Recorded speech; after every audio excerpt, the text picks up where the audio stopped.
शुभ सकाळ मित्रांनो. आजची सकाळ महादेवाच्या चरणी. आपण बघत आहात माझ्या मागे वेळणेश्वर मंदिर. खूप सुंदर असं सकाळी दर्शन करून आम्ही बाहेर पडलो आता. तुम्हाला आता मंदिराचा गाभारा आणि बाजूच्या सगळ्या गोष्टी तुम्हाला दाखवतो.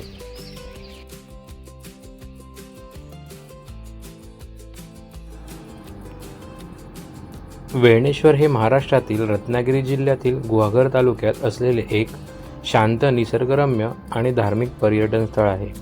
कोकणातील स्वच्छ समुद्रकिनारा आणि प्राचीन मंदिर यासाठी हे ठिकाण प्रसिद्ध आहे. वेळणेश्वर मंदिर हे भगवान शिवाचे प्राचीन मंदिर आहे. स्थानिक समजुतीनुसार मंदिर सुमारे 1500 ते 1700 वर्ष जुने आहे. हे मंदिर हेमाडपंथी शैलीत बांधलेले आहे. समुद्र किनाऱ्यालगत वसलेले असल्याने मंदिराला एक वेगळे आध्यात्मिक सौंदर्य लाभलेले आहे.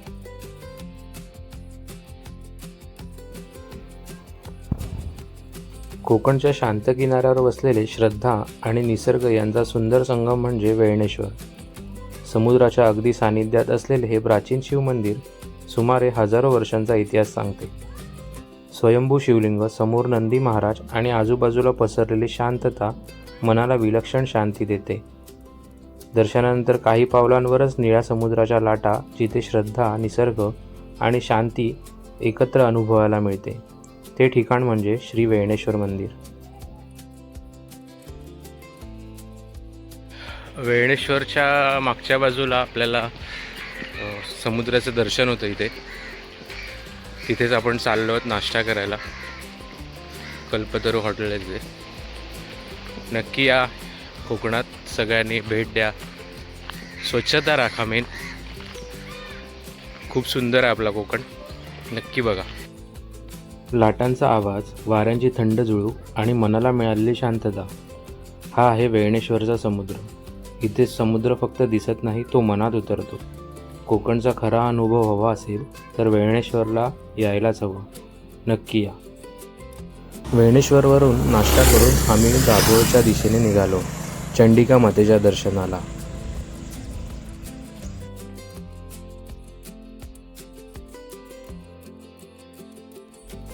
हा आहे कोकणातला छोटासा पण खूप खास प्रवास. धोपावे जेट्टी ते दाभोळ जेट्टी. फक्त काही मिनिटांचा प्रवास, पण अनुभव आयुष्यभर लक्षात राहणारा. समोर शांत वशिष्ठी नदी, आजूबाजूला हिरवागार डोंगर रांगा आणि या फेरीवरून जाताना जाणवतो कोकणचा खरा श्वास. दुचाकी, कार सगळे घेऊन जाणारी ही फेरी कोकणातला प्रवास अजून सोपा आणि सुंदर करते. जर तुम्ही गुहागरवरून दापोली किंवा दाभोळला जाणार असाल तर हा जेट्टी प्रवास नक्की अनुभवायला विसरू नका. कारण इथे प्रवासही तितकाच सुंदर आहे, तितकं ठिकाण. कोकण म्हणजे फक्त ठिकाण नाही, कोकण म्हणजे एक अनुभव. आणि त्या अनुभवाचा एक सुंदर भाग म्हणजे धोपावे जेट्टी ते दाभोळ जेट्टी हा प्रवास. इथून निघणारी ही फेरी फक्त माणसं नाही तर दुचाकी, कार आणि अनेकांच्या आठवणी घेऊन जाते.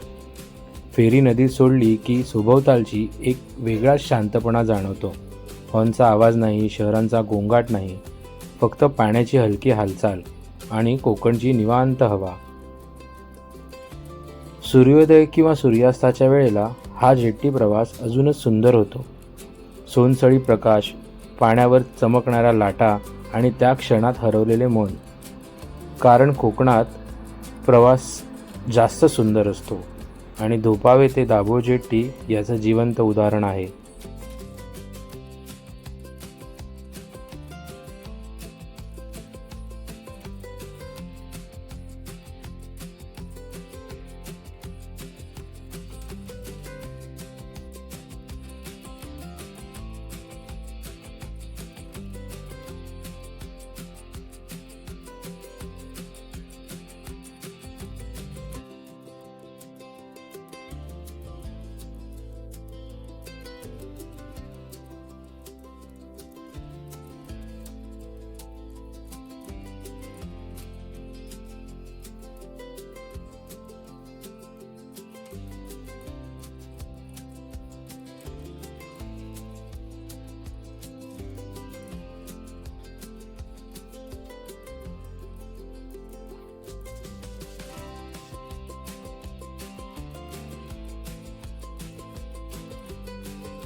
जेट्टीचा सुंदर प्रवास अनुभवून आम्ही पुढच्या वाटेला लागलो, म्हणजे दाभोळच्या दिशेने चंडिका मातेच्या दर्शनाला.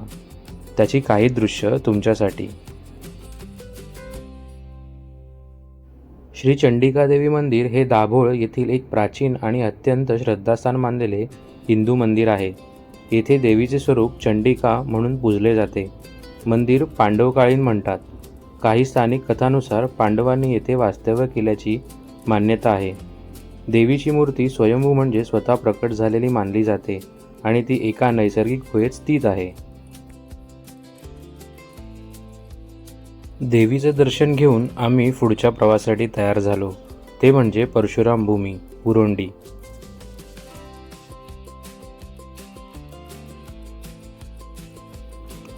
परशुराम भूमी म्हणजे भगवान परशुराम यांच्या स्मरणार्थ बांधलेला एक सुंदर शृंगावरचं स्मारक स्थळ. परशुराम हे विष्णूच्या 6व्या अवताराचे रूप मानले आहे. येथे मुख्य आकर्षण आहे ती 21 फूट उंच मूर्ती. परशुरामांची उंच मूर्ती पृथ्वीच्या अर्धगोलावर उभी आहे. हे स्वरूप अतिशय सामर्थ्यवान आणि प्रेरणादायी आहे. कोकणाला परशुराम भूमी म्हणण्यामागे लोकमान्यता आहे की परशुरामांनी समुद्रातून कोकण निर्माण केलं. त्यामुळे कोकण किनाऱ्याला आणि या भूमीला धार्मिक महत्त्व आहे. या स्मारकाजवळील टेकड्या, जवळचे समुद्राचे दृश्य आणि शांत वातावरण हे सारे मिळून एक उत्कृष्ट धार्मिक आणि निसर्गिक अनुभव देतात.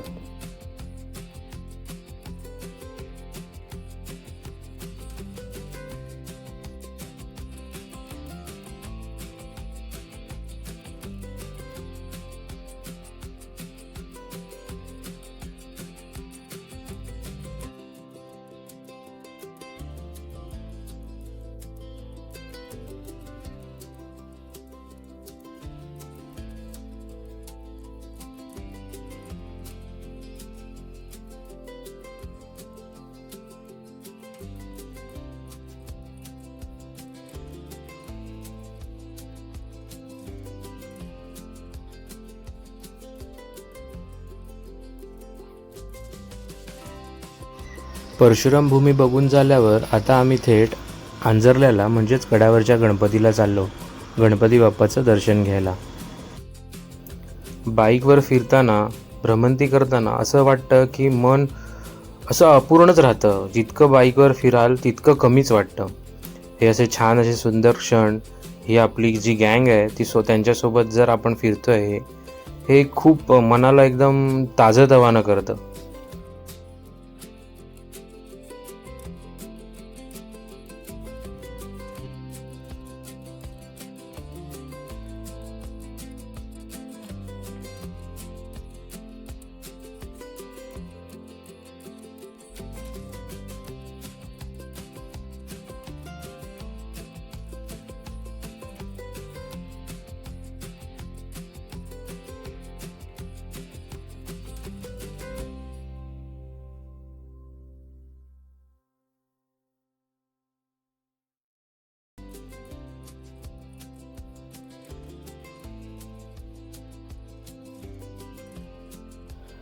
बाप्पाच्या दर्शनासाठी जाताना मध्ये मुरुड बीच लागला आणि मुरुड बीचला जाताना आम्ही गाडी समुद्र किनाऱ्यावर टाकली आणि काही ॲडव्हेंचरस मजा केली, तीही बघा.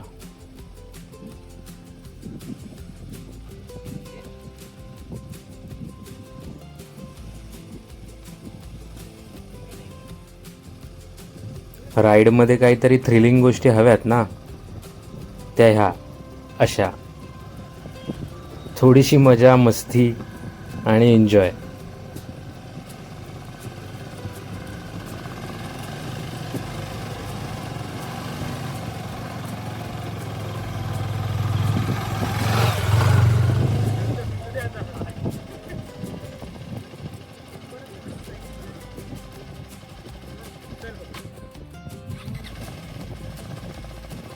आता टूरला गेल्यावर ॲडव्हेंचर राईड करायला नको का, तर ती थोडीशी हवीच, म्हणून थोडीशी मस्ती.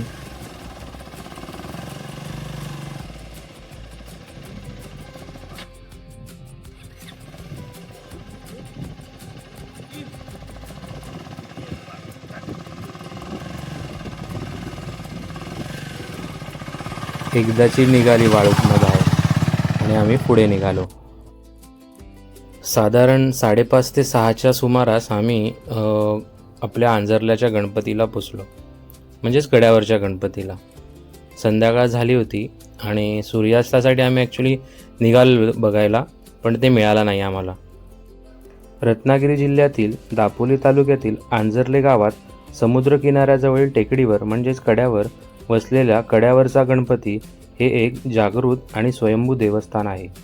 12व्या शतकातील हे ऐतिहासिक मंदिर उजव्या सोंडेच्या काळ्या पाषाणातील मूर्ती आणि निसर्गरम्य परिसरासाठी प्रसिद्ध आहे. मागे गणेशोत्सव येथे मोठ्या उत्साहात साजरा केला जातो.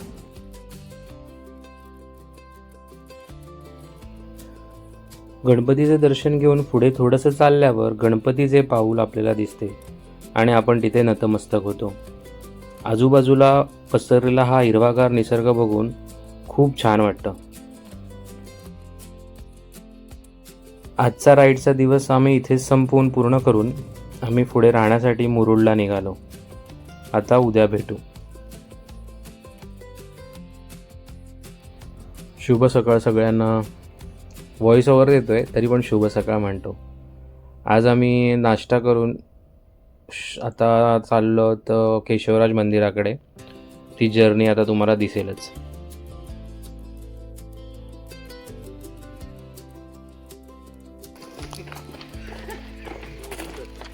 केशवराज मंदिराकडे जाताना ही जी पाऊलवाट आहे ही अत्यंत मनमोहक आहे.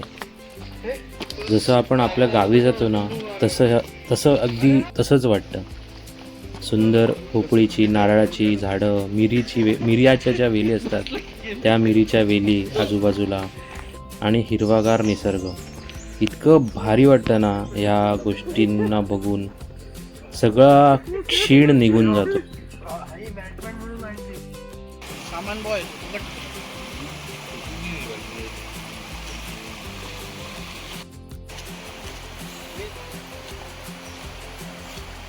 पावसाचे फुल पाण्याने भरलं असेल. मस्त वाटतं.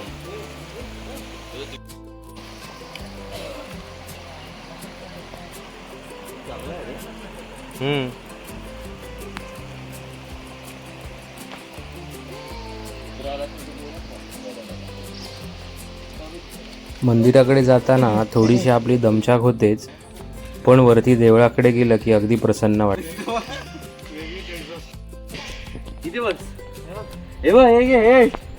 भाचा आमचा थोडासा दमला पण थांबला नाही, पुढे आला.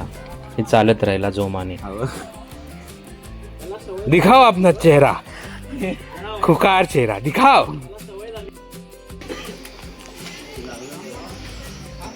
मंदिराच्या आवारात आल्यावर सर्वांचा थकवा दूरचा झाला आणि शांत होऊन मंदिराची शोभा बघत राहिले. दापोली तालुक्यातील आसूद येथे असलेले केशवराज मंदिर हे अंदाजे 1000 ते 5000 वर्षे प्राचीन मानले जाणारे भगवान विष्णूचे जागृत देवस्थान आहे. दाट वनराई आणि निसर्गरम्य वातावरणात वसलेल्या या मंदिरात पांडवांनी एक रात्रीच मूर्तीची स्थापना केल्याची आख्यायिका आहे. पेशवेकालीन मंदिराच्या आवारात 12 महिने वाहणारे गोमुख असून हे ठिकाण शांतता आणि आध्यात्मिक चैतन्यासाठी ओळखले जाते.